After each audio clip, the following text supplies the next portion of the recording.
क्या बात है, शादी तो होगी ना सबकी। तो जब शादी के लिए आप किसी का इंटरव्यू लें, उससे दो चार सवाल जो पूछे जाते हैं, लगे रहो मुन्ना भाई में भी ऐसे सवाल बताए गए थे। एक सवाल मैं भी आपको बता रहा हूं, उस लड़के से ये पूछना कि पिछली बार आंसू के साथ कब रोए थे। अगर वो जवाब दे इसका, अरे हम तो मर्द हैं, बचपन में रोए थे आखिरी बार 3 महीने की उम्र में। उसके बाद वो चाहे आईएएस हो, चाहे आईएसआईएस में, चाहे कुछ भी हो, उससे शादी मत कीजिएगा। क्योंकि जो पिछले कई साल से रोया नहीं है, रोएगा बहुत ज्यादा उसके बाद। वो पत्थर है बेसिकली, इंसान नहीं। तो उससे पूछना पिछली बार आंसू के साथ कब रोए थे। अगर इसका जवाब 6 महीने से ज्यादा है तो चिंता की बात है, और 2 साल से ज्यादा है तो इसका कतई हाँ उत्तर नहीं देना है। ये अनिवार्य प्रश्न है, ये वैकल्पिक वाला नहीं है कि इन 3 में से 2 का उत्तर दें, ये अनिवार्य है। इसी पे सिलेक्शन रिजेक्शन टिकना चाहिए, ठीक है। एक ये प्रश्न। दूसरा, उसने बताया था इस चीज को ऑब्जर्व करना कि वो अपने से कमजोरों के साथ कैसे बिहेव करता है। यदि वो अपने से कमजोर व्यक्ति के साथ शालीनता से बिहेव करता है तो ठीक व्यक्ति। बाकी होलिया तो 4 दिन के बाद वैसे भी काम नहीं आता है, तो होली पर मत जाइए, ये देखिए कि उसका बिहेवियर अपने से कमजोर के साथ कैसा है। अगर ठीक है तो मुंडा ठीक है, फिर आगे बढ़िए। भाई साहब ने पूछा कि हम क्या पूछेंगे। वैसे अभी ऐसी नौबत आई नहीं कि लड़के पूछे, उन्हें पूछता कौन है, तो इसलिए वो पूछने का बहुत चैलेंज रहता है। पूछो तो आप भी ऐसे पूछे ना, रोने का तो नहीं चलेगा वहां पर, आप कुछ और पूछ लेना यार। हाँ बोलो। नहीं, भिखारी के पे दया नहीं चाहिए, लेकिन उस दया का परिणाम उस कृत्य में नहीं होना चाहिए कि आप उसको पैसा दे। किस तरह के भिखारी को देना चाहिए।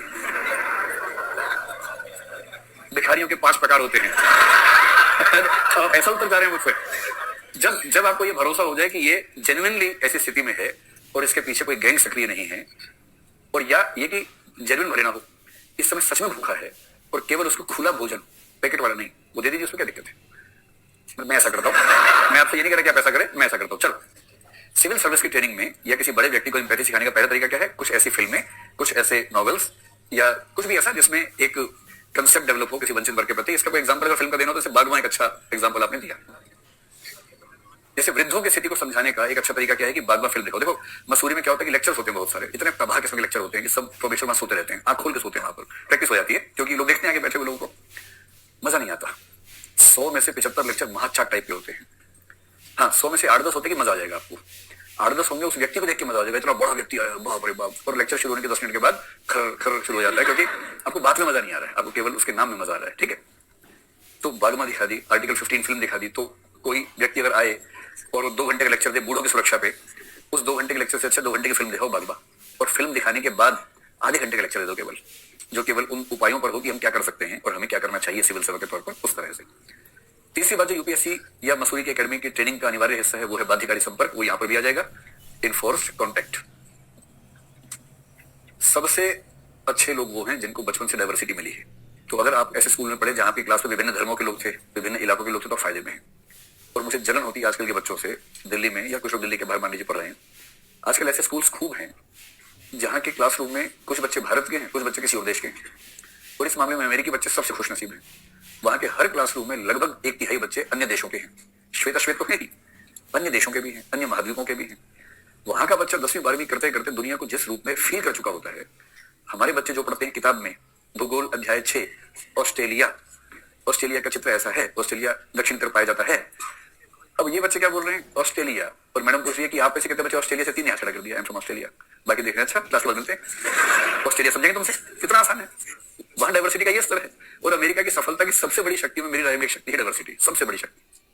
वैसी डाइवर्सिटी मेरे ख्याल से दुनिया के किसी भी और देश में अभी एजुकेशन सिस्टम में नहीं आ पाई है, लेकिन जितनी आ सके उतनी बेहतर है। तो मसूरी में क्या होता है, इनफॉर्स कॉन्टेक्ट, मैं तो दुआ करता हूं कि हरियाणा के हर व्यक्ति का रूममेट नागालैंड का ही वहां पर हो। 100 दिन वो ऐसे जीवन के यादगार दिन बनेंगे। उसके बाद क्या होगा, परसेप्शन सारे चेंज हो जाते हैं, सारे परसेप्शन चेंज हो जाएंगे। और राजस्थान का कोई है, उसके साथ होना चाहिए तमिलनाडु का होना चाहिए। और तमिलनाडु का भी ऐसा जिसको इंग्लिश ना आती हो, हिंदी ना आती हो, तमिल माध्यम से सिलेक्ट हुआ हो और ये हिंदी माध्यम से हुआ हो। उसके बाद एक फिल्म आई थी एक दूजे के लिए, ध्यान है आप लोगों को। उस फिल्म में क्या हुआ कि नायक नायिका की भाषा अलग अलग है, लेकिन प्यार हो गया है, एक बार देखा उसी में लट्टू हो गया, क्या करेगा। अब वो कैसे मैसेज का आदान प्रदान करे कि नायक अपने घर में, नायिका पड़ोस घर में, एक लाइट जला रहा है, वो लाइट बुझा रही है, फिर इससे जलाई, उससे बुझाई, उससे बुझाई, इसने जलाई, तो ये संवाद हो रहा है कि हाँ बातचीत चल रही है। और माँ बाप देख रहे हैं क्या हो रहा है, सब लाइट ऑन ऑफ, फिर देखा उस घर में ऑन ऑफ हो रही है, तो उनको समझ में आया कि मामला गड़बड़ है। इधर नायक ने एक म्यूजिक का इंस्ट्रूमेंट बजाया ऐसे, लड़की ने कपड़ा पटका धोते हुए जोर से, नायक खुश हुआ, फिर बांसुरी बजाई, फिर कपड़ा पटका उसने, और ऐसे संवाद चल रहा है। तो ऐसी स्थिति मसूरी में होती है इन लोगों की जो राजस्थान और तमिलनाडु के साथ साथ होते हैं। लेकिन 100 दिन के इनफोर्स कॉन्टेक्ट के बाद राजस्थान के व्यक्ति के लिए तमिलनाडु कोई अजनबी स्थान बचेगा या उतना ही अपना हो जाएगा जितना बाकी राज्य अपने हैं, अपना हो जाता है। तो ये एक एम्पैथी, सेंसिटिविटी बढ़ाने का बड़ा शानदार उपाय है जो हमारी एकेडमी करती है और बड़ों के सबको होना भी चाहिए। अंतिम है परसुएशन। परसुएशन से भी आप किसी व्यक्ति को किसी विशेष विषय पर एम्पैथी से भरा व्यक्ति बना सकते हैं। परसुएशन कैसे होता है? परसुएशन का मतलब जैसे मान लीजिए कि मसूरी एकेडमी आपको चाहे कि आप एम्पैथाइज करें बच्चों की स्थिति के साथ, तो परसुएशन का एक तरीका तो है कि तारे जमीन पे दिखा दे, समझ में आ गया। लेकिन यदि कोई अच्छा स्पीकर है, मान लीजिए उसके पास तथ्य हैं, आंकड़े हैं, कुछ स्लाइड्स हैं, इमेजेस हैं, कुछ फिल्म के क्लिप्स हैं, और उसको 2 घंटे का समय मिल जाए आपके सामने मंच पे खड़े होकर आपसे बात करने का, अच्छा स्पीकर हो, परसुएटर अच्छा हो, क्या मैं ये दावा कर सकता हूं कि वो 2 घंटे में आपकी समानुभूति किसी न किसी मात्रा में उस वर्ग के प्रति पैदा कर ही देगा जिसके बारे में आपने कभी उस तरह सोचा नहीं था, पहले कर देगा। तो परसुएशन बस एक बात है, परसुएशन लगातार चाहिए होता है। एक बार हुआ, एक इंटरवल के बाद फिर से हो जाए, फिर इंटरवल के बाद फिर से हो जाए। एक ही बार का परसुएशन बहुत दूर तक काम नहीं करता है, उसमें रिपीट इफेक्ट की जरूरत पड़ती है। अंतिम एक चीज है जो उस समय बताई थी परसुएशन के आसपास, वो थी रोल प्लेइंग। अगर आपको किसी को एम्पैथी सिखानी हो किसी विशेष व्यक्ति या समुदाय या व्यवसाय के प्रति, उसे बाध्य कीजिए कि वो उसका रोल प्ले करके देखे, समझ में आ जाएगा। ये वही चीज है, putting someone's shoes in your foot. दूसरों के जूते अपने पैर में पहनोगे ना, तब समझ में आएगा कि उन जूतों के अंदर कांटे कितने गहरे थे, तब समझ में आता है। तो दूसरों की स्थितियों की कल्पना कर लेंगे तो एम्पैथी अपने आप आ जाएगी। यदि हम खुद कल्पना नहीं कर पा रहे तो ऐसी स्थितियां हमारे साथ बनाई जाए ट्रेनिंग में कि हमें दूसरों की स्थिति में रहना पड़े। मैंने इसका एग्जांपल क्या दिया था, जिन बच्चों को लगता है कि हमारी माता कुछ काम नहीं करती है, सारा काम बाप ही करता है, केवल एक दिन के लिए क्या करना है, माँ की जिंदगी जी के देख लेनी है, जी के देखिए, एक ही दिन में नानी आ जाएगी माँ की जिंदगी जीने में। ये ऑफिस में भी होता है। अगर आपको लगता हो कि ऑफिस में इसको काम कम मिलता है, मुझे ज्यादा ले रहा है, चेंज करके देख लीजिए एक दिन के लिए। कई ऐसी चीजें जो वो काम करने पर ही समझ में आती हैं, उससे पहले समझ में नहीं आती, तो उससे रोल प्लेइंग से भी आप एम्पैथी सिखा सकते हैं। तो आप मुझे बताएं कि यदि कोई आपसे कहे कि एम्पैथी सिविल सेवकों को कैसे सिखाई जाए, तो आप इसके बारे में ठीक ठाक से उत्तर लिख पाएंगे या नहीं लिख पाएंगे? लिख देंगे। चलिए, अब इस वर्ग में एक ही मूल्य बचा जिसका नाम है टॉलरेंस या टॉलरेशन भी कह देते हैं। उसके लिए हिंदी में क्या? पर गांधी जी कहे तभी तो वो कसौटी है, तभी तो वो आदर्श है। इतनी हिम्मत लाओ अपने अंदर कि जितनी मोहब्बत अपने धर्म से ठीक उतनी मोहब्बत दूसरे धर्म से करो, तब तो बात है। तो जो सद्भाव और समभाव का अंतर है, वही इस सेंस में सहानुभूति और समानुभूति का अंतर है, जो लोकप्रिय सेंस में है। साइकोलॉजी के सेंस में नहीं कह रहा हूं, लोकप्रिय सेंस में वो वाला अंतर है। स्पष्ट हुआ? और ऐसा होता है दुनिया में, कुछ लोग आपकी पीड़ा को आपसे ज्यादा महसूस कर लेते हैं। कि कौन सी ऐसी खास बात है, करते हैं, बस वो बाप नहीं होना चाहिए। इस मामले में तो महिलाओं की तुलना पुरुषों से हो ही नहीं सकती, इस मामले में स्पेशली एम्पैथी के मामले में। बाकी में भी नहीं हो सकती, महिलाएं महिलाएं हैं, ठीक है। चलिए, शैलोवी मेयर के 4 शब्द केवल समझेंगे। पहला है परसीविंग इमोशंस या भावनाओं का प्रत्यक्ष करना। भावनाओं का प्रत्यक्ष। दूसरा शब्द जो बोलते हैं भावनाओं को का प्रयोग चिंतन को प्रेरित करने के लिए करना। चिंतन को प्रेरित करने के लिए भावनाओं का प्रयोग करना। ये वाला केवल एक समझ लेंगे तो बात स्पष्ट हो जाएगी।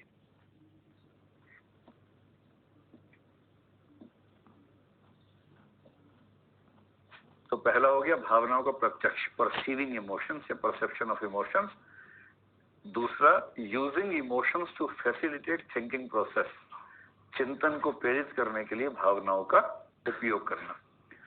तीसरा चौथा लगभग वही है। तीसरा है भावनाओं को समझना और चौथा प्रबंधन करना, अंडरस्टैंडिंग इमोशंस।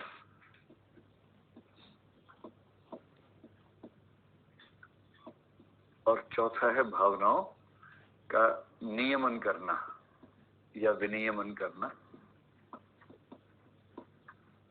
तो ये तो बस पहले का एक शब्द और दूसरे की सेंस समझ में आ जाए, बाकी तो सेम जैसा वो था वैसा ही है।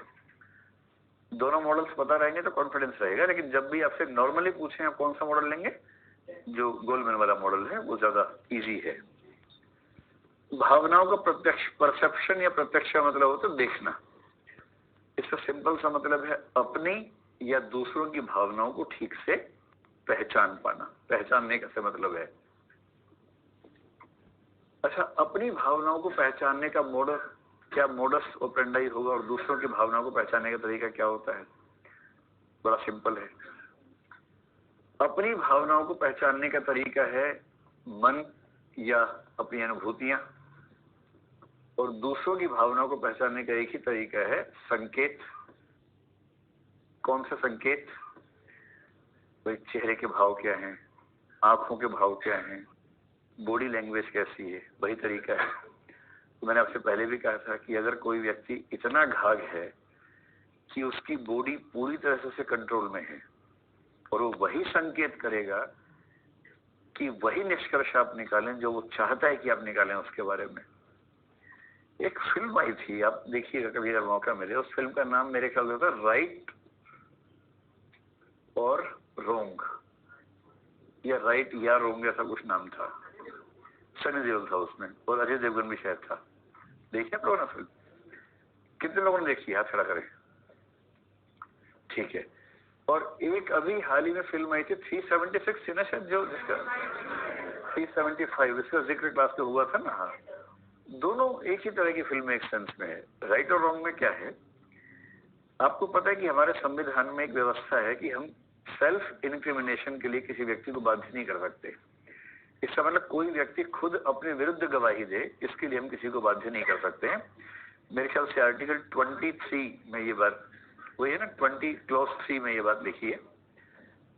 तो इसका मतलब ये है कि अगर क्रिमिनल मामला है, सिविल में कर सकते हैं, क्रिमिनल मामले में आप किसी अभियुक्त से ये नहीं कह सकते कि अपने खिलाफ गवाही दो, और अगर कहेंगे तो उस गवाही का कोई मूल्य नहीं है।